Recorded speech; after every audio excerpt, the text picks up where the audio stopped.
What's going on, everybody? Welcome back to Play Fighting. There is actually a whole lot of shit to cover today, man. We're just going to go right into it. Say hello, Mr. Ryan Stone. Hello, Mr. Ryan Stone. Right? So That's first, what you were looking for, right? that was pretty much it. Yeah. That was Yeah. the catch and release, right? Anyways, first on the docket, everybody's talking about it. We may as well cover it right away. And this is an interesting topic because at first I had a different opinion than I do now. But go ahead and Oh, back up the people. Tell them what the story is with a certain couple of women wrestlers. so Monday night, just as Raw went on the air, as when I think it happened, Sasha Banks and Naomi walked out of Monday Night Raw when they were planned to be in the main event, and it had to be changed on the fly. A lot of the show had to be changed on the fly. Oh man, it's very weird. I want to hear what you have to say about it first, because we talked briefly over text messaging about it on Tuesday, and you had an opinion, and you said now you have it changed. I want to hear what your opinion is. Well, as more and more stuff comes out, Right. the more it's starting to feel like. At first, I was like, wait a minute. Okay, this started with, what was it, a Wrestling Observer report right before Raw? Was, I want to say it was Fightful. Fightful, I think, Could be reported Fightful. it first, but I could be wrong. Fightful's who I subscribe to, so somebody else could have got it first, but that's where I got it from. Okay, so Fightful, well, it hits the dirt sheets first. Sasha Yes. Banks and Naomi basically threw the tag team titles on John Laurinaitis' desk, said, we don't care, we're done, we're out, and then walked off and left Oh Monday my Night gosh. Raw. And then the tweets came out. Okay, a tweet came out from WWE that said Sasha Banks and Naomi have left and they were very unprofessional and they felt that the WWE did not respect them as tag team champions. Well, and they had issues. So it was supposed to be a six-pack challenge. Winner faces Bianca at Raw. I'm giving the Because facts part of their first. statement was that they also had issues with two of the competitors in the match. Yeah, that's right. Yes, So that when you was in think the about report. it, so there were six: Becky, Asuka, which the rumor was that wasn't the people they had issues with, and then it was Dewdrop and Nikki Ash, both well-rounded women wrestlers who have been around the block, did the indies, did a lot of stuff.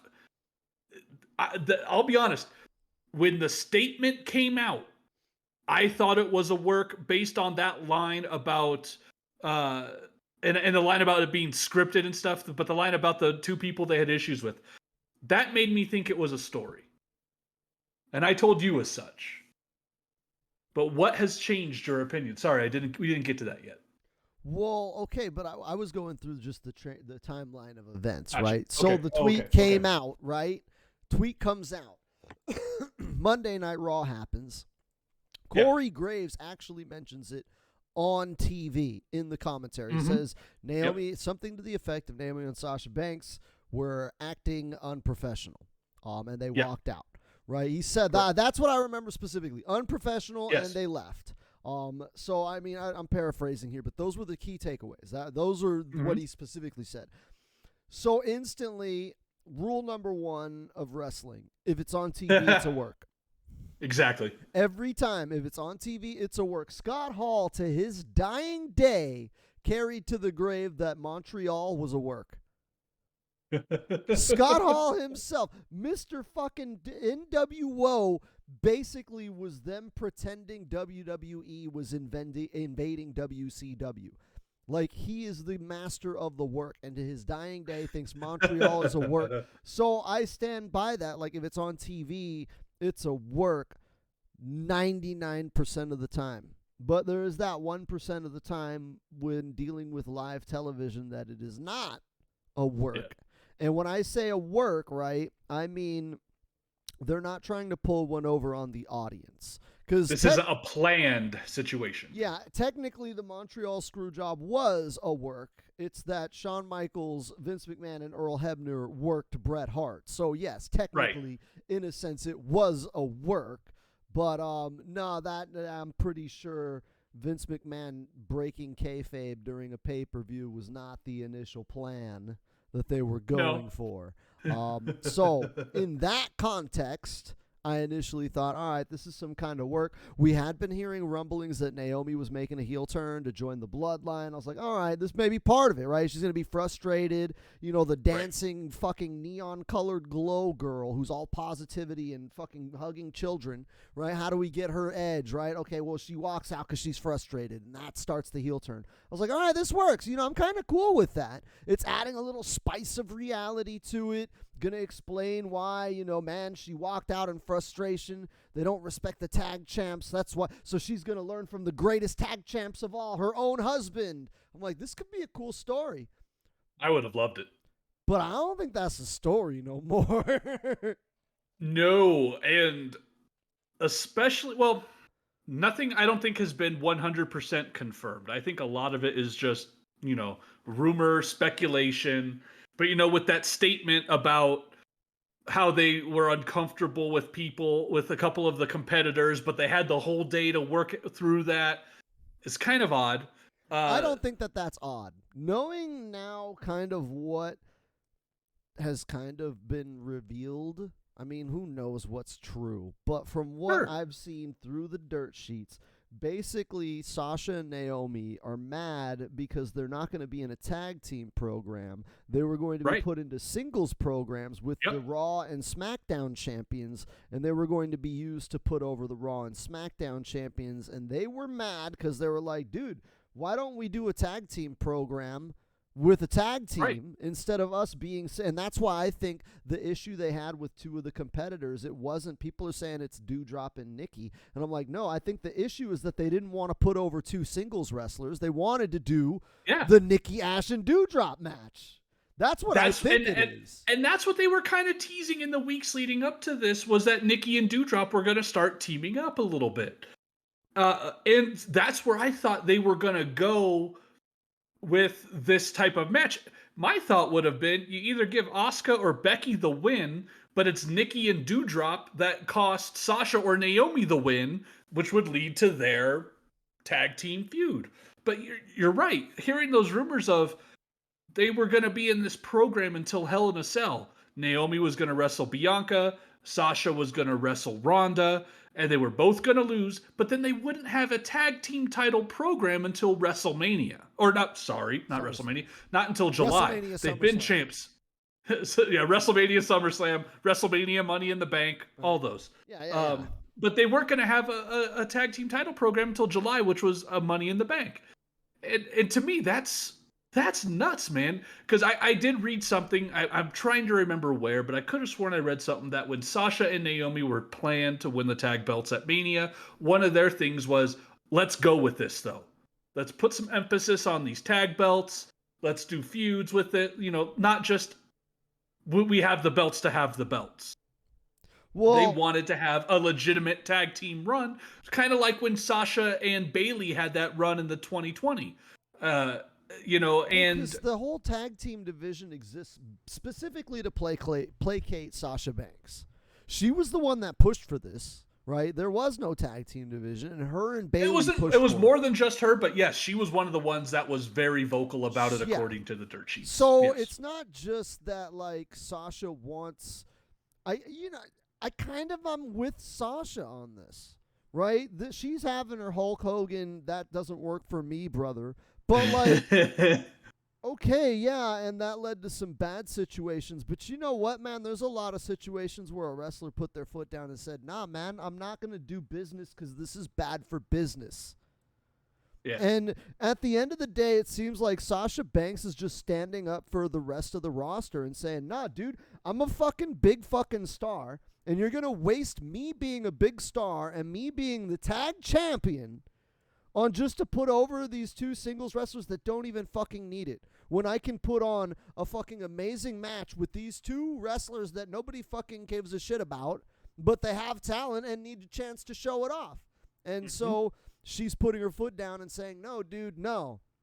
Let's do this program. Let's do this. This is what we were planning. This is what we should do. You could find anybody to go job out to Becky Lynch and Bianca Belair or Ronda Rousey. Seriously, why couldn't you have found somebody else? Why couldn't you? There's plenty of women on that roster. Because they released everybody else. That's true. But shit, you could have. There's plenty of women all over that roster. There's not just 6. You know, that's where I was just like, man, I would have left Sasha and Naomi out of that 6-pack challenge, or I wouldn't have planned for them to win. Oh, yes, cool. You get to go face the champ at the next pay-per-view. It's nice, but are you kind of devaluing your tag team champions? And this is the thing. They tend to do this quite a bit. They did it with Sasha and Bayley in 2020, where they were the tag champs. Bayley won, I want to say, the SmackDown title or the Raw title, and Sasha won the other one. And they had the tag titles and the singles titles. See, I think that works, but when you have the champs go face the tag champs, go face the heavyweight champs, or I'm sorry, the singles champs, and they lose, I don't know, it kind of devalues the tag team, especially when there was nothing to be done afterwards. Yeah. Exactly. You know, it would be one thing if they were trying to do like the odd couple crap, like when Shawn and John Cena were about to wrestle at WrestleMania. I think this was 23, and they became the tag champs like a week or two before WrestleMania. Oh, how's the WrestleMania main event gonna coexist going against the tag team champions? Oh, look, they won. And WWE is notorious for that. Oh yeah. I'm not surprised it wasn't the other way around, where it was like where the Raw Women's Champion picked a partner and they beat Sasha and Naomi, or they had whoever was the number one contender had to team up with Bianca, and then they beat Naomi and Sasha, and then it's. I think the issue is that's that what they wanted usually a tag match. I think that's the issue. If they would have done like Becky Lynch teaming up with Asuka to do a tag match, they probably would have been fine with that. Or if they would have done, Becky and Doudrop and Asuka and, Nikki Ash, and they just set up two different tag matches. I think the issue is that Sasha and Naomi just want to do tag matches.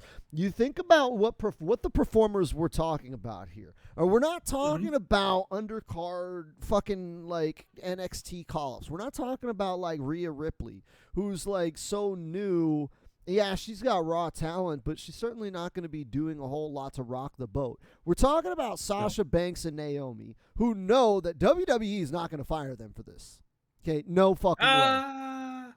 No, I can't Naomi. see them. I could see them firing Naomi, but I couldn't see them getting rid of Sasha. Sasha, and which sucks because I think Naomi's awesome. It's not a slight against her. I just think in the pecking order, Sasha's up there. But when I look at Sasha, and I was telling this to my wife, I said, how are you going to piss off Sasha? Because I saw actually a tweet that made a really good point. Sasha could make a very good living just doing conventions off of just her 3 or 4 episodes in The Mandalorian. She could do a whole bunch of conventions just living off that and probably make really good money, to be quite honest. She was in Star Wars. Yeah. The viewership for Star Wars is far beyond what WWE could reach. She'd be Sasha Banks would have been fine had they let her go. I just don't think they will. Naomi, on the other hand, I don't think that either of them are going to get fired in this situation, but if they were going to let go of one, unfortunately, it would be Naomi. See, I don't think that they would let go of either of them. First of all, Sasha Banks has done this shit before. Yeah. And they didn't fire her then. They're not going to fire her now. Okay, because she's worth a lot more money now than she was then when she did this shit before. Second of all... Yeah. Well, I was going to say, second of all, with Naomi, I mean, yeah, she's not as big a star as Sasha, but as far as value to the company, like, there's a reason why Naomi's been there for over a decade. It's because she's good. They can rely on her. She's not just a good quote-unquote worker, but clearly she's a good employee. And when you have an employee that is that loyal, like she's married to the business, okay? If she quits, she's still tied to the WWE until her husband quits. Sure. And even then, if he quits, they're still tied to the WWE just through fucking birthright. So... Like, when you have an employee like that who's going to make a stand like this, I think it's a situation where they're going to kind of listen. They're not going to acquiesce, I hope they do. but I feel like that they're not going to fire Naomi and Sasha over this. They're going to try and work it out because I don't think Sasha and Naomi are doing this for like I don't think this is a Hulk Hogan moment. I don't think this is a Would this you doesn't compare work this for me, to brother. Stone Cold walking out because he didn't want to put over Brock Lesnar on a Monday Night Raw? I kind of look at it sorta in that like vein but on a different level. I see it more of like Sasha and Naomi. They're at their level of performance, they take clearly a lot of pride in what they're doing. And Sasha Banks Absolutely. has said that she has made it her legacy or her goal to make women's tag team wrestling her legacy. She said that several That would be times. cool. That That would be she really, really wanted cool. to she wanted if she was known for anything, it would be putting women's tag team wrestling on the map. Now I don't know if that was some shit she was saying when she was trying to get the tag team belts made. Okay? But she has said that. And so I think it's safe to assume that her performance and her artwork matters. And the Sure. fact that she's making a big deal, I think it's that her and Naomi probably came up with a bunch of spots that they wanted to fucking do that they thought were going to be really cool and get the tag team division over. And they're just butthurt that didn't come out. And I'm kind of like with them on that. If you have the leverage, right? If you're Sasha Banks and you know they're not going to fire you, and you know that if they do, you'll make far more money elsewhere, right? Then yeah, fucking walk out and stand up for what you believe in. And one of the things I did read was one of the main reasons that they walked out was they were still trying to get things figured out. So apparently Sasha had talked to Vince a couple of times throughout the day, and Vince was pretty stubborn about his stance. Well, when Raw started, they were pretty much under the impression of, well, Raw's on. We ain't going to get Vince's time anymore. Bye. That means our issue isn't going to get resolved. So they left. Dropped the titles on Johnny Ace's desk and walked out. Here's the thing. So I've already read that they've been taking off house shows for the rest of the month until July. And do you think there will be further punishment? Maybe not firing, but do you think there will be further punishment? Stripping of the tag belts, something. I could see them working an angle like that because why the fuck not? Dude, it's real life. You already put it on TV. So might as well make an angle out of it. That's fucking wrestling. That's just the business. Sure. So I do imagine there'll be some story involved in it. As far as them punishing them, I could see them taking a fine. I could see them taking a pretty hefty fine. I mean, Vince fined Batista the 6 figures for cutting himself. You know, like I could see them taking a pretty hefty fine for this. Do you think they'll strip them of the tag belts? Or just make them lose them right as they come back? I don't think they fucking care. Like, honestly, I don't think WWE even fucking... I don't even think they've discussed it. They're like, oh, the tag team belts? All right, well, leave them on the desk for right now. Make sure you hit payroll this weekend. And how's the merchandising deal with such and such doing? Is that ready? Like, dude, WWE is like fucking trying to book fucking shows in fucking Bali. Like, they don't fucking give a shit about the tag team belts. They fucking don't. It'll get taken care of, though. There's a I honestly, I do think both of them will be back. It'll probably be, about 6 weeks from now. The cool thing is both Sasha and Naomi's husbands have posted things in support of them. Sasha's husband has posted a couple things, kind of refuting bullshit, dirt sheet articles. And even, I want to say it was today or yesterday, I don't know which one's Jimmy, which one's Jay. It's Jonathan is the guy's real name because that's what his Instagram is. He even posted a picture. It was 2 pictures, and both of them were of Sasha and Naomi on his Instagram. Yeah, so, I mean, I do think things will get worked out. I mean, shit, dude. Naomi's married to the top act in the company. She's related to the top act, and her husband and brother are in the top with the top act. I don't think they're going to get punished. I could see them either stripping or making Sasha and Naomi drop the belts when they come back. But I don't see them getting fired. I'd agree with you that I don't think they will. I honestly think that this is a temper tantrum. And WWE is just like, fuck it, let them get it out of their system, and then we'll make a story off of it. That's why they put it on TV. Remember, if it's on TV, it's a work. So if they put it on TV, that means they want to acknowledge it within the storyline canon, right? That's the rule of wrestling. If it happened on TV, it's canon. That's why nobody gives a fuck that Men on a Mission were tag champs, okay? No, that happened at a house show, and then they lost it at the next house show. Nobody fucking cares. It didn't happen on TV. Mabel was never a tag champ, which sucks for my man Mo. Mo got robbed, okay? Mabel at least got King of the Ring, but Mo got robbed. Justice for Mo. Right? But that's what I'm saying is, like, they mentioned it on TV, so clearly they have the intention of making a storyline out of it. I think that's... And honestly, they should. They absolutely should. When you could blur that line of real life to storyline, that's when things are better. You had the Edge and Matt Hardy situation over Lita years ago, and I'll just say at the beginning of the storyline, it was good. The fact that, Matt Hardy just got, squashed to oblivion in that kind of sucked. That was not a good idea. No, there was no part of that feud that was a good idea. They should have. But you know what? But it blurred a lot of that reality, and it made it captivating, in my opinion. Now, the execution was poor.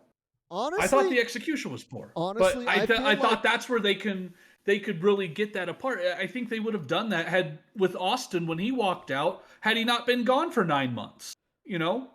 If he was only gone for like a month, maybe 6 weeks, you could get it 9 months ago. Oh, 9 months ago, I walked out of this piece of shit. No, they're not going to do that. I don't. Plus, he retired a month after coming back.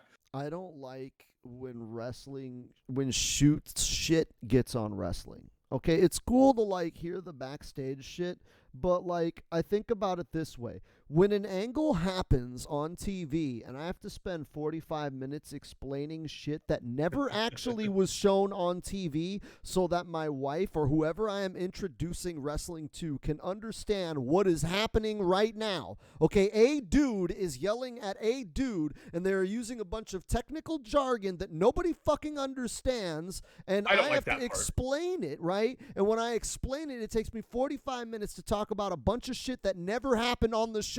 This shit happened apparently in real life, maybe, give or take. It was rumors. You had to read it on the internet. Dude, this shit is dumb. That shit should not be on TV, right? If you're going to make a compelling TV show, I need to be able to watch episode 1, 2, 3, 4, and then when I get to episode 5, everything in episode 5 needs to make fucking sense as it relates to 1, 2, 3, and 4. And if you have anything happen in episode 5 that is a big fucking earth-shattering event, that does not reference anything in the first 4 episodes, right? We call that in fucking theater, they call that a deus ex machina, right? It's bad writing. So I hate when they do that. I hate that. Yeah, but with this one it's a little bit different because it's not like a shoot thing. You could totally work this into the business aspect of things being treated fairly, and you could take backstage skirmishes, whether they were real or not, and turn them into storyline, which I think could be cool. You can always make storylines. They walked out. They were demanding matches, and they walked out, and you can have them gone for a few weeks. Kind of like that whole Punk thing when his whole contract went up. Even though he was only gone for a couple of weeks, he had signed a new contract the night he won the title. But they were making everybody think it wasn't happening. That was a cool backstage scenario that came to the forefront that was executed very well until his return. But the thing is, they were referencing that stuff on TV. Okay, sure. So and with Sasha and Naomi, and the fact that they referenced this, they could do that. Now, the only thing that's going to fuck them up, I think, is the press release they put out, or the statement they put out by explicitly stating scripted. Oh God, I fucking hated that. God. I fucking hated that part of that made me immediately. That's why it made me immediately go to a work. But I'm just like, God damn it. Well, I mean, what if you're watching the next Fast and the Furious movie and 10 minutes in it cuts and goes, the movie's going to look different now because Justin Lin quit and we got this new director, so his vision's different for the next 2 hours and 50 minutes. It's It'd take you out of the movie going, well, I didn't need to see that shit. And that's what I'm saying, man. I prefer if backstage shit was just not involved. If you're gonna make a story that's inspired by backstage shit, that's fine. But don't Sure. like make it again. You referenced Matt Hardy and Edge, and it was like, dude, if you weren't following the dirt sheets when that happened, you're just like, okay, well, I guess Matt Hardy and Edge haven't really resolved their beef from TLC 2, right? Like they're just fighting. I guess Matt Hardy really was with all right. Now I understand what's going on. 3 fucking matches into this feud. Sure. So I don't have a problem with them blurring the lines here because they've already done that. They've already mentioned it on TV. So whatever happens when Naomi and Sasha come back, they've already planted the seeds for a story. And that's fine. Yeah. I just don't like when I'm it's good. like, oh yeah, this whole angle, like if you weren't reading the Observer for the past 5 months, then you have no idea what AEW does that shit a lot. That's one They of the do. things that fucking ruins AEW for a lot of people. And They rely on a lot that you've been following on the internet, and you probably follow dirt sheet. Yeah, I would agree with you. it's not even they that do you follow they the sometimes internet. do a good job at when they bring people up or talking about new people, but there's a lot of things that it's like if you're not following, things going on, the hot topic or whatever for AEW on the internet, you kind of don't know what they're referencing. I do Yeah, kind that of hate that. I I follow it, so I don't have a problem kind of correlating it. well, But my wife doesn't see everything, so she's like, "What is this about? Who is that? What is that?" Like last night's Dynamite. My wife doesn't follow much because of her job. She's not on social media as much as she was before. So this Takeshita guy that was facing Adam Page last night, she had seen clips of him. I think there was he wrestled Jay Lethal on Rampage a couple weeks ago. On Rampage. I was gonna say, And she was like, "Oh yeah, he's good," but she doesn't know anything outside of that match with Jay Lethal on Rampage. But she watched that match last night with Paige and was like, "Is he coming back? Because I want more of that. That guy's awesome." But yeah, it's kind of those things where right? it's he's like a young lion on his America adventure. So kind of, but he's with DDT. He's been working for DDT for a while. yeah, he's on the exchange with them. So I mean, he'll be. I don't back. know if it's the exchange, but yeah, he'll definitely come back. But he's phenomenal. That match with Paige last night was, that was one of the best matches Paige has had in my opinion. Yeah. That Takeshita guy, he should get a national contract based off of that. And the one thing I did say to my wife about that was, if you ever hear somebody say you can't get over if you don't speak the language, go watch that match. The language was wrestling. Everybody fucking understood it. Bullshit. Andrade's over as fuck in my household. I love Andrade. Shit, dude. I just walk around yelling at my wife. I'm just like, hey, woman, el idolo. And then she just like has to do what I tell her to do because that's what Andrade does, right? He just poses. Well, and he doesn't speak a goddamn word of American, right? He still fucking calls him Mr. He speaks Stink. English. I mean, his wife's teaching him. Mr. Stink. Right? Like, fucking Andrade is, like, my favorite wrestler that's not named Eddie Kingston, and he doesn't speak any English. So that's who I point to. When people say you can't get over unless you speak English, I'm like, dude, go watch anything with Andrade, and don't tell me that wasn't entertaining. Even though you don't understand what the fuck he's saying, dog. I have no fucking clue. I don't care. He said it sounds cool. It does. He just sounds cool. It's like, what did he say? Mr. Stink, go, Darby, go tell your boss. Right? My boss. Right? Like, I don't know what he said, but it was cool, and he's going to fuck Penta up. I tell you what. Like, so yeah. I mean, I love when they reference some of the, like, history in wrestling. I think that's cool. Okay, but when they have apparently John Silver and Adam Cole had a feud for months on BTE that was being referenced through all of their fucking matches on Dynamite and Rampage. Yes, and I'm trying to explain. That was frustrating. Yeah, I'm trying to explain. My wife is like, why are they... Okay, so I mean, I get it because Dark Order's good guys and Adam Cole's a bad guy, but like, they're like talking about each other in promos when they're supposed to be talking about other people. Like, when did that feud start? And it's like, oh, well, apparently on the Young Bucks vlog. And that's the problem. Is it's like, dude, why do I have to watch the Young Bucks vlog to know what the fuck is happening between Adam Cole and Johnny Silver? Now, a lot of people got it because if you did see when that was whole going on, the people would yell "Budge" when John Silver would do his little boom spot, because that's what John and Alex were calling Adam Cole as his nickname. We need to find a new nickname for you. We've got too many Adams around here. We're going to call you Budge. People got it, but not everybody watches that show. But I mean, if they I would probably say that, they I would probably say clip. 90% of AEW's audience doesn't watch that show.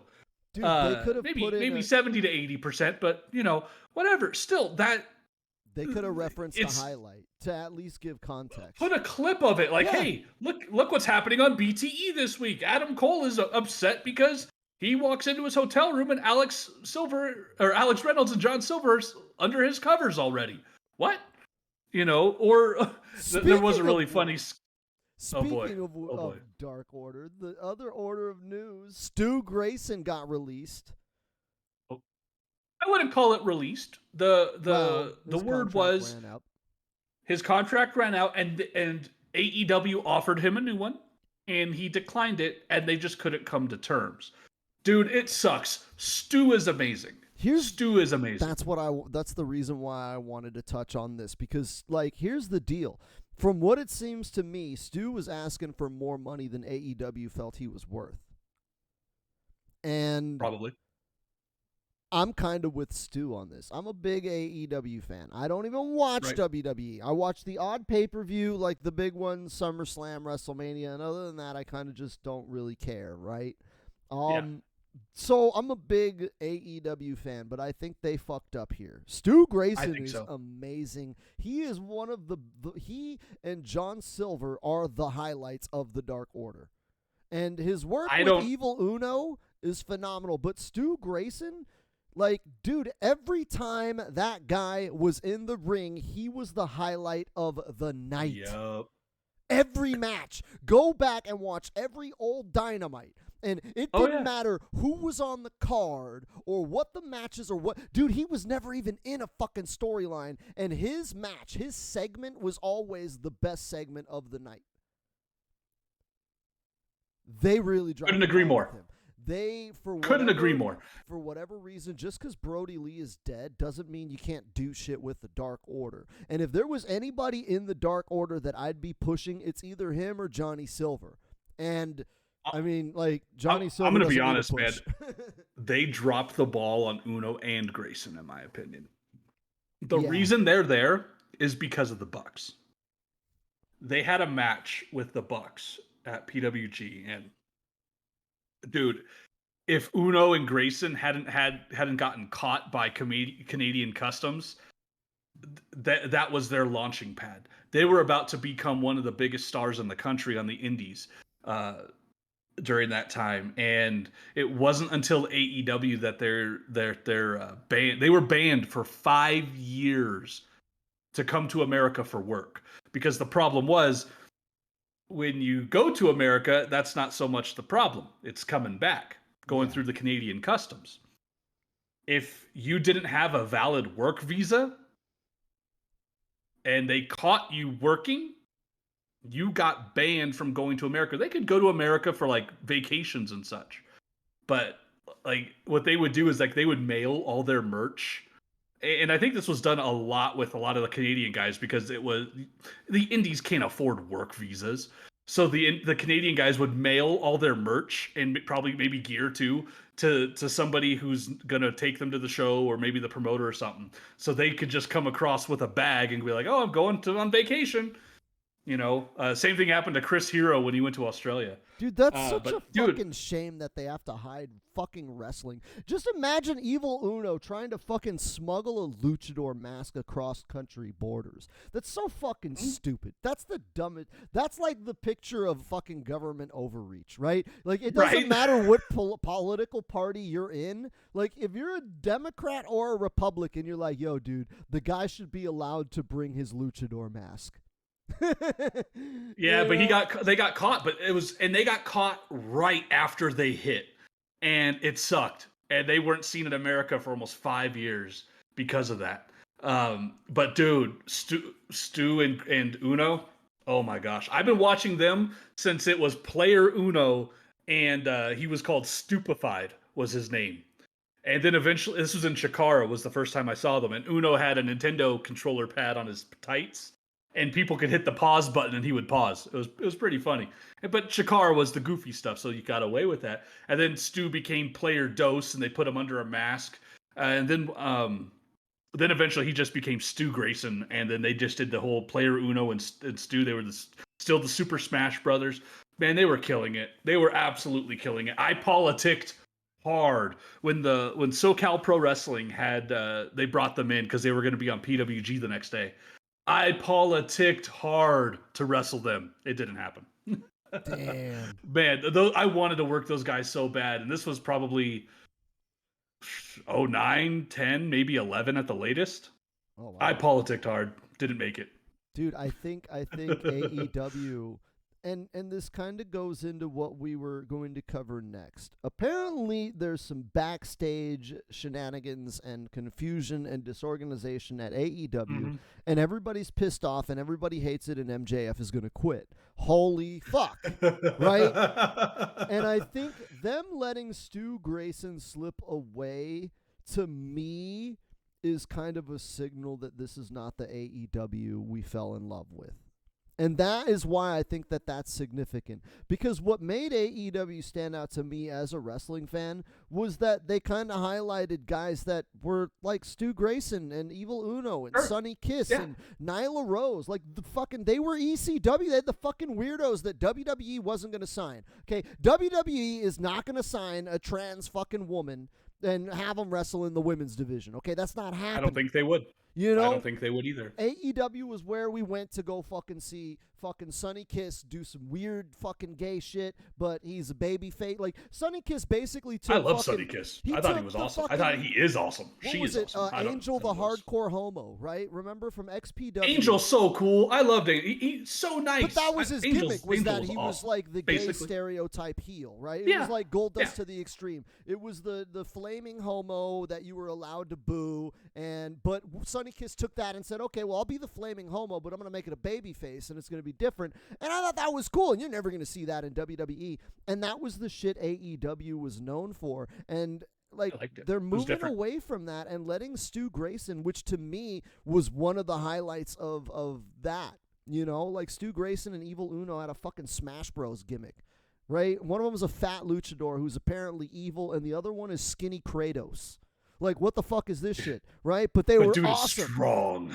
But that's what I'm saying is they gave us shit like that, and now it's like I turn on AEW, and it's like, okay, like I can basically turn on AEW and watch WWE 2K18's universe mode happen on TV. You know, it's like I wouldn't go that far. I do think some of the disorganization that you're reading about is probably kind of leading to the issues you've heard about with like Joey Janela, Marco Stunt, where that's like they're like, I haven't heard anything from The Office in months. Is it a little concerning? Absolutely. Well, but see, what I think it that's is a separate issue. I think with them, I think part of that is you've got the head of the company who his focus isn't AEW, where you've got Vince, he's 100% focus is WWE. You've got Tony Khan, who's also the president of the Fulham Football Club, and then he's also an executive for the Jacksonville Jaguars. And whatever else the guy does, you know, I think that's a lot of the disorganization that you're going to read about, and I think that's what's going to cause a lot of these headaches. You know, you read things like, you know, we're not finding finishes out until just before. And again, who knows how much of this shit's true? I've only seen this on Twitter. I have yet to see this from a dirt sheet that I would consider reputable. If it's Ringside News, I don't believe it. I'm calling bullshit on the finishes. Because first of all, AEW is known far and wide for letting the wrestlers come up with their own shit. That's one of the things people complain about. Is like, dude, they just let the wrestlers book whatever the fuck they want, and it sucks sometimes, right? So I don't think it's Tony Khan like getting repetitive with the booking or overstretching himself. I feel like it's more Tony Khan giving the wrestlers way too much freedom, and he realized that, and now he's reining it in, and a lot of people are not happy. Well, and even when I'm going to be honest, I think this MJF stuff, while I do think there's reality set in some of it, I don't find I find the talk that like when MJF talks about it, and he's talked about it a lot lately, I think it's just to stir the pot. It's a hook. I don't necessarily think that he's Dude, upset or MJF. anything like that. The rumor is he wants a new contract because he feels he should be paid more than what he is now, but he doesn't want to extend the current contract. And the rumor I read was Tony Khan was like, "Okay, we'll bump you, but sign on for another 2 to 3 years." Yeah, it's just And he's like, "Well, no, I want that money, but I want to keep my same expiration date of 2024." Well, yeah, and that's the thing is like this is just him playing hardball, trying to negotiate. Here's the deal, dude. You're negotiating with a billionaire. I don't know that MJF really knows what he's getting himself into here, because like, yo, dude, you're negotiating with a guy who owns football teams. Like, this guy knows how to negotiate. Yeah. You may be punching above your weight class, but I respect it, and I bet you Tony Khan respects it. Tony Khan probably looks him in the eye and says, "You know what, man? Batter up, my friend." But I think what it is they're just adding a little bit of fucking, adding a little bit of storyline to something we all already know. We know MJF's contract is going to be up at some time, even if you don't follow the dirt sheet. Yep. No, but I mean, let's say you don't follow the dirt sheet. Say you're just my wife and you just watch wrestling. Oh yeah, you know he's on a it. contract, and you know that contract will eventually run out. So, like, them making storylines about that, it's just them talking about something that may or may not happen fucking 2 years from now. They're taking reality and working it. Yeah, it's not backstage shit. It's something that any idiot watching TV is going to know, okay, they have contracts to work there, right? Imagine if they did that like in baseball, like, oh, this team doesn't like paying him. They're paying him $30 million a year for 15 years. They'd love to get out of this contract. They hope this guy goes into a slump and they start doing storylines into baseball. Well, I mean, ESPN does that, but like MLB, But not MLB. That's what I'm saying. If MLB started working storylines, contractual storylines, they fucking will, dude. UFC only is a big deal because they started copying wrestling. Before they copied wrestling, nobody gave a fuck about UFC, and all the other sports are going to start doing it. Same with boxing. Dude, everybody knows. Floyd, while I think Floyd Mayweather's a piece of shit, he understands he's the heel in this situation. People want to see him lose, and he doesn't. Yeah. He understands his role. He's still a piece of shit, but he understands his role. Didn't he put over Big Show, or Big Show put him over, right? Big Show put him over. Because Big Show, man, he's a good worker. Big Show, man, he's an amazing, excellent worker. Put over Floyd Mayweather. But I don't think MJF even knows if he's gonna leave. Because we're talking about contract negotiations like a year out. I think that the 2 years out. He can't negotiate until 2024. Yeah, things are gonna start heating up closer to then.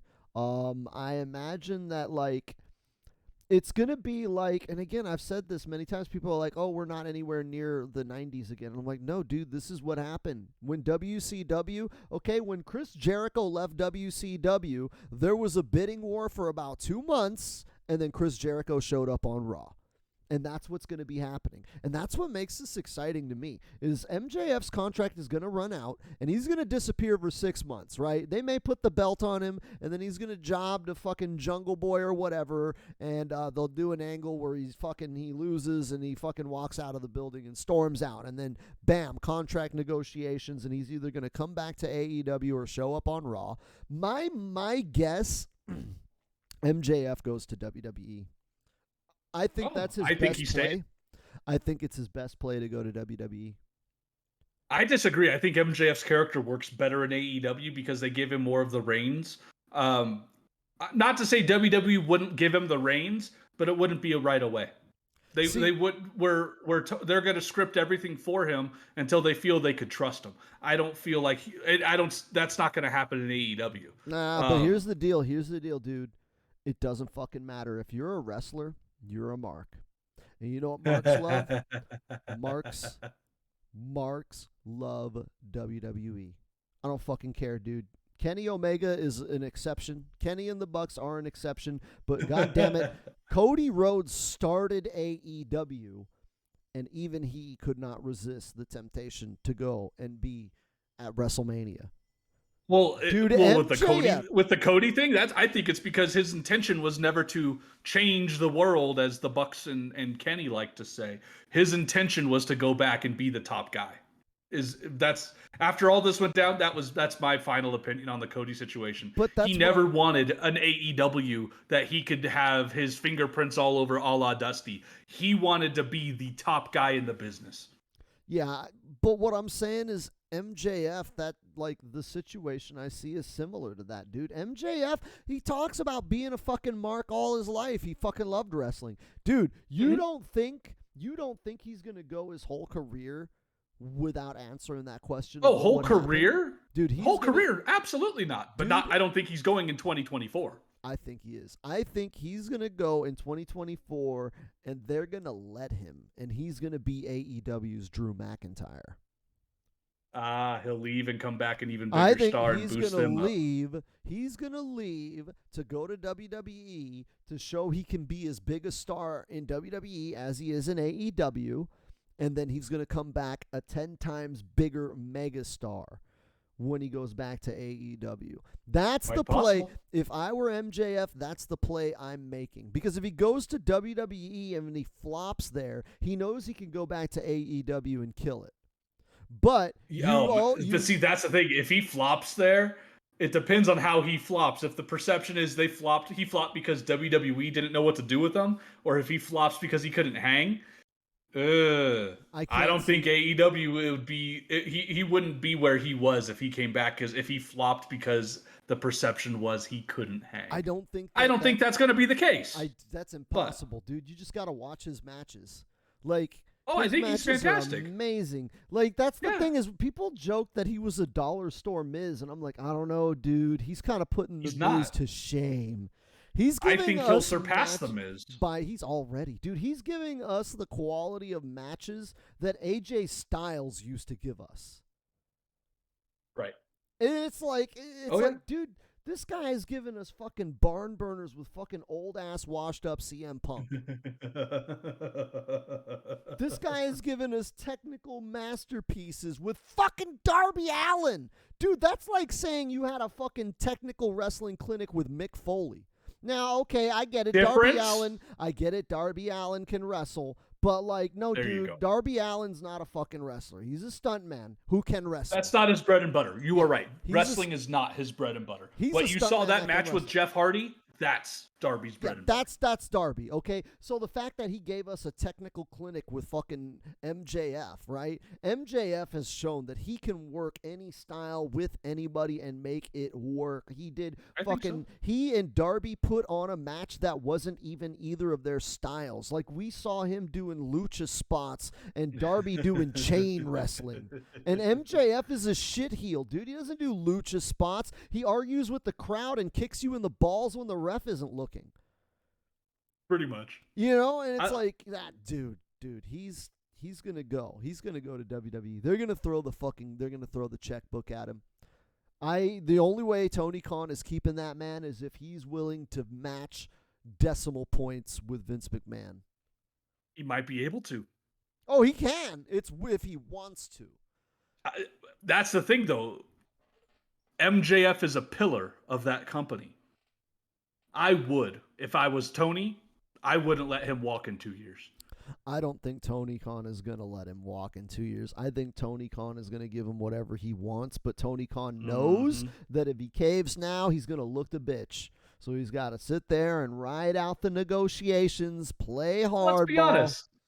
If his whole thing is, I don't want to add on dates I don't want to extend my contract, I just want you to pay me more. I'm going to be honest. I'm with Tony. If that's the negotiating tactic, I'm with Tony. Yeah. No, you signed this deal. I'm willing to give you the money that you're looking for, but I want another couple years out of that. Yeah, I don't see an issue. I'm on Tony's side on that one. I don't think there is a side. Here's the deal, because the longer MJF drags his feet and the more over he is. Because MJF is giving us the best. That dollar sign's just Gonna keep going up. He's giving us the best work of his career. I mean, as short as it's been, like MJF's run right now is magnificent. Like he is the star of AEW. He replaced Kenny Omega. And he's getting better. Yeah. Holy shit. So like MJF, like yeah, he can ask for money now and Tony can drag his feet. But like MJF is just going to wait for his stock to rise, continue busting his ass, giving us the best work in the industry right now. As far as all around, his matches are great. Yep. His promos are amazing. He's not like Adam Page where his matches are great and his promos are eh. Or he's not like CM Punk where his promos are eh, but his matches are okay for a 45-year-old. Like, MJF is killing it, dude. This guy's going to get expensive. He knows it. Tony Khan knows it. And they're just dancing the dance right now. That's all that is. I agree. Oh, yeah. And like I said, I think Tony's going to back the bank truck up to him and say, it's yours. I don't think MJF's leaving in 2 years. Now, after that, I do see him maybe going there to answer that what if. I just don't think it's going to happen in 2024. I don't see him leaving till he gets the belt. Oh, that'll happen in the next 2 years. And he'll get that no matter what. No, but that's what I'm saying is I don't know if Tony Khan's going to give him the belt before he resigns. I don't see why you wouldn't. I mean, you've got, to me, it'd be stupid not to. Regardless of if he's there in 2 years or not, you've got one of the hottest guys now. Yeah, but the thing is, he doesn't need the belt. Why wouldn't you put the title? He doesn't need it, but why wouldn't you do it, though? Because I don't think he needs it either. There's guys that could use it, dude. You're telling me that, like, you couldn't put the belt on Bryan Danielson? You couldn't put the belt on Eddie Kingston? They could put the belt. There's, like, a lot of people. They could put the fucking belt on Pac. Dude, like, you're telling me people wouldn't get down with a fucking 8-month Pac run with the belt? Or even fucking I want to see Pac Phoenix run with the TNT title. Because I want Pac to wrestle like weekly. I want to see those matches all the time. Right? Andrade, Miro. Dude, Miro's not back. We don't know what he's going to do when he comes back, but I'm pretty sure it's going to be fucking amazing because it's Miro. Dude, are you telling me that at the end, okay, so say CM Punk gets the belt now. He gets about an 8-ish month to a year run, right? That puts us into beginning of 2023. Then we put the belt on Miro. That puts us in the beginning of 2024. That's around the time MJF is renegotiating his contract. So I can see them feasibly not putting the belt on him until he negotiates. I don't like the fact that every champion gets these long runs so far. Yeah, but the thing is they could do transitional champions in between then. Like, they could keep that belt off of MJF for 2 years. They've kept the belt off of Cody for 3 years. His whole fucking contract never got the fucking belt. He's the biggest star in the company, right? Biggest star in the company besides Kenny Omega and Chris Jericho. When that company started. Yep. Day one. Okay, we didn't know Jon Moxley signed until the main event. Day one, the biggest stars in that company, Cody Rhodes, Kenny Omega, Chris Jericho, and he never got that belt in 3 years. They could drag out MJF not getting the belt for 2. And then, dude. Oh, I think they can. I just don't think they will. I think they've got the wrong. I think right now they're building up to an Eddie Kingston run. I think. I would love. I think Eddie Kingston they are, because here's the deal. Eddie Kingston's not 22 and MJF is. Okay? They're building up to, because you want to strike while the iron is hot, dude. Eddie Kingston is their hottest babyface. They don't have a babyface hotter than winning. Eddie. Yeah, so I think that's why I think Punk's winning the belt. And they're putting it on. I liked your idea of him turning heel, but I think Punk's going to win the belt. He's going to have a heel run. I'd love Eddie to take it off of him. I'd love Eddie to take it off of him. I see them having, because remember, it's long-term storytelling. That's what AEW is all about. And one of CM Punk's biggest victories on his way to the belt was Eddie Kingston. And he fucking... And he still brings him up on the daily, it feels like. Yeah. Even Punk even tweeted something the other day. And I forget what it was. It was something stupid like, good morning or hello, I wish everyone well or something like that. And then someone commented, well, except Eddie Kingston, of course. And Punk was like, well, yeah, obviously. Right? So I see, as far as long-term storytelling, when Tony Khan signed CM Punk, he instantly said, all right, I'm giving the belt to CM Punk. Okay, that's never not happening. As soon as CM Punk got signed, we knew, okay, CM Punk's getting that belt and maybe Bryan Danielson. I don't think Bryan Danielson gives a shit about belts. Okay, but we No. know that CM Punk probably wants another belt run. He wants another main event run, and CM Punk is one of those acts that I feel like needs a belt. CM Punk's better when he's got a belt. Because he's condescending, dude. He's a smug asshole, dude. When a smug asshole has the belt, that's the best shit, is when you have a condescending fucking, he thinks he's better than his gimmick is he's the best in the world, right? That just screams smug. Those work best with a belt. So, like, when CM Punk got signed, we knew he was going to get a belt. And it seemed like the more they work with Eddie, AEW didn't realize they hit lightning in a bottle. Eddie is their most over act. Dude, Eddie Kingston is stone cold over. I'm saying it. I'm saying it right the fuck now. That's my hot take. So he's stone cold I know you over. haven't watched it. On Dynamite last night, there was a promo with the Blackpool Combat Club and Jericho Appreciation Society. Well, Eddie, Santana, and Ortiz were out there with the Blackpool Combat Club too. Well, during the entrances, Eddie got a huge chant over Moxley. Yeah. The whole crowd was chanting Eddie to him instead of Mox. They popped hotter for Eddie than they did for Moxley. Yeah. I've been saying Eddie this for months. They're on something with Eddie. Eddie Kingston needs the belt. People want to argue with me on fucking Reddit, dude. He needs that. He's going to get it. Dude, I have never seen a babyface as over as Eddie Kingston since fucking Stone Cold.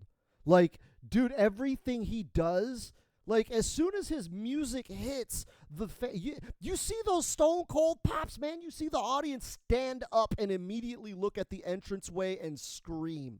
And we haven't seen that since the glass shattered in 1996. I'm a massive Eddie mark now. I'll give you that. Eddie's the man. For months, man. I've been saying it. Dude. Eddie Kingston is the best act that they've got. He consistently is the most entertaining thing on their team. Dude, I still quote his fucking promo he cut on fucking Max Caster and fucking Anthony Bowens, right? I'll just be sitting there chilling, and my wife will say something. I'm like, no, babe. He's the friend of the rapper. Yeah, one's a rapper, one's a rapper's friend.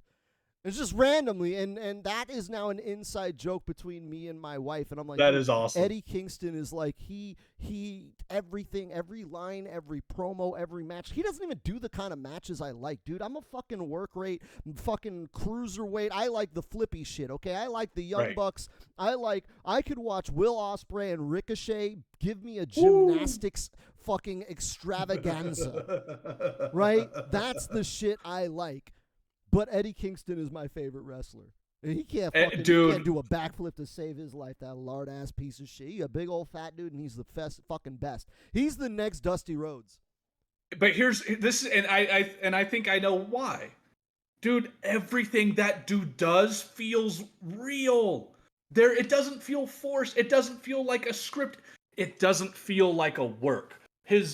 The way he talks, the way he acts, how he moves in the ring, the moves he does in the ring. I love his tributes to the what's it called? That era of Japanese wrestling, with All Japan and such. I love that I love all of that stuff. It just feels real. It doesn't feel like he's playing a character. Like, I look at MJF. Is what he's doing, does it feel authentic? Yes. But I know he's playing a character. I can't tell that with Eddie Kingston. Well, I think more than that. I know it's scripted, but you see it and you're just like, it just draws you, it pulls you in. Everything he does, gold in my opinion. Well, also, gold. I think Eddie Kingston, the reason why is because he's one of the few acts that actually many people can relate to that isn't like anything else. Like, Eddie Kingston is a fucking gangbanger thug who's a fucking nerd for Japanese wrestling from the 90s. Right? Like, how do you describe, when you think of gangbanging thug, you don't think of someone who's a nerd for fucking Onita matches. You know? Sure. Like, but yeah, like, when you think of someone who's unique, like, you can't describe Eddie Kingston as anything other than that, right? There's no one else who's that gangster that's also a nerd. And the fact that Eddie Kingston's real life kind of reflects, you look at him and his age, and he's almost the voice of his generation, because his generation, it's our generation, right? It's our generation. Almost in our 40s who have busted our asses to get fucking nowhere. And that's Eddie Kingston, is he busted his ass to get fucking nowhere, and now he's gotten that second chance, right? He was even never said supposed to make it. Never. He was supposed to be a statistic. That match with Cody that he had, he even said, like a week prior, he sold his gear. He was done. When they called him, he had to go get his gear from the dude he sold it to. And the guy gave it to him. He was like, legitimately, I had no gear when they called me. I sold it all. I was done. Yeah. And look what happened. All he needed was that one fucking shot. That's it. And he took it, and he is now the most over. Dude, Eddie, I'm telling, I will say it day in and day out, Eddie Kingston is the next goddamn Stone Cold. I'm telling you, if they put the belt on Eddie Kingston, they have the next Stone Cold. And I think he'd be massively over. I think Eddie Kingston, as a babyface champion, you have him working with Chris Jericho, CM Punk, MJF. That gives you a year's worth of feuds and big money matches for 3 different pay-per-views. Bam. Those 3 names are a legendary run, right? We put the belt on Punk. We put the belt on Kingston. Okay, first program is a rematch with Punk. Next program, revenge from Chris Jericho, who wants his title back, and he's not over Eddie Kingston's feud from right now. And then after that, he has a feud with MJF, loses the belt to MJF. Boom, now we have MJF as our new heel champion, and Eddie Kingston's run is fucking legendary, because just feuding with Punk and Chris Jericho alone, even though they'd be retreads, Eddie Kingston as a champ, working with 2 of the greatest in history on the mic, oh, God. My anus. Dude, I just love the fact that he does promos with these guys and hangs every single time. They almost can't even hang with him. He's better than them. Punk, Jericho, dude, Eddie. Yeah, man. Eddie's promos, they give you fucking shivers like Dusty did. Like he just speaks to the soul of everybody who is frustrated for any reason. If you stub your toe and you just instantly, you look at your toe and you're like, fight me, fight me, fight me, fight me. You hit it right on the head when you said everyone sees themselves in Eddie Kingston. He's the everyman. He's us. Yeah. That is another reason why he is so over. What was the whole reason Stone Cold was over? Everybody wanted to flip off their boss and give him the stunner. But with Stone Cold, what else did he have? That natural charisma. Everything he did, it felt real. His facial expressions, everything he does, it felt real. And that's where Eddie's getting it. It's so good. But man, dude, we are about out of time. There was a couple other things we wanted to talk about, but damn, we're running out. Yeah, we'll have to get back to those later. Make sure you like, comment, and subscribe for next week's episode, where we will continue to talk about how amazing Eddie Kingston is, and maybe some other shit will happen. Maybe. In the wrestling. Well, shoot, I mean, we already got a couple topics queued up, ready to go. We got to talk about Stephanie McMahon taking her time away from the company, and Ric Flair coming back for another match.